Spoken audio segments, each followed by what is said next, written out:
Nipsey Hussle breaks it down about how he came up with the idea and the concept of selling the $100 mixtape, Crenshaw. Check it out.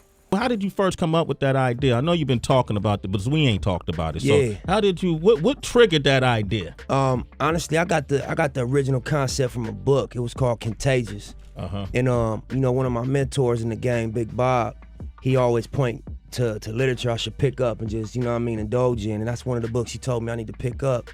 And on the second chapter, it was an example of this Philadelphia cheesesteak that a store in Philly, a restaurant in Philly, they decided they wanted to make the world's first $100 cheesesteak. Wow. And it offended a lot of people because normally they cost $4 and they just used to getting them for that price. But by the fact that he set the price at $100 more than anything, it started conversation up. And then he had people like real influential that was like, why is this cheesesteak $100? Let me go check that out.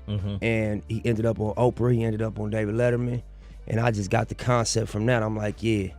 I put the book down immediately after the second chapter, and I called Big Bob up. I'm like, man, thank you. Because he had given me a book before that kind of set me in, put me on a path to like understanding what branding was and what the definition of a good brand was and a power brand was. And I started making moves in my career based off the information I got out of this other book.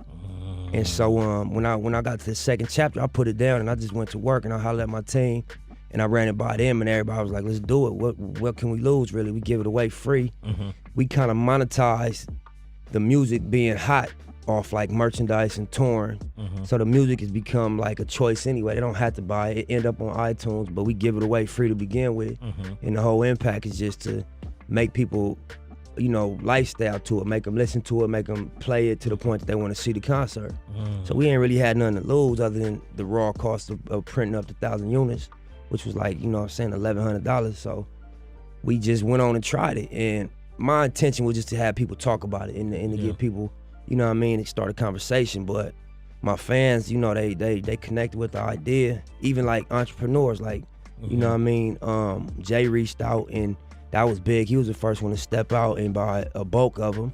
Jay-Z bought, 100 of them? Yeah, he bought 100 of them. And we was just humbled by that. He's so influential and he got so much attention on his moves that by him doing it, it led other entrepreneurs to reach out. Like recently, Jeff Clanagan from Cold Black. I know Jeff Clanagan. Yeah, he called me. On the Bay. Yeah, exactly. Yeah. And his background in like urban films and doing stuff with Master P and all that, he just a real advocate of like, entrepreneurship. So he called me to the office and he spent $10,000 with us and bought 100 units. Wow. And he represented a couple prominent people and he was like, he's encouraging them to do the same.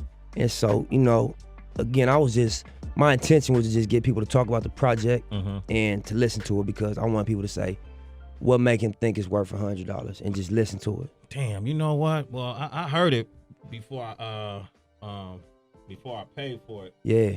And man, I feel like, if Jay-Z could spend how many Jay buy? He bought a box of 100 at $100 each, so it was like 10 racks. And then how much did Jeff Clanagan buy? Jeff Clanagan did the same. He bought 100 of them too.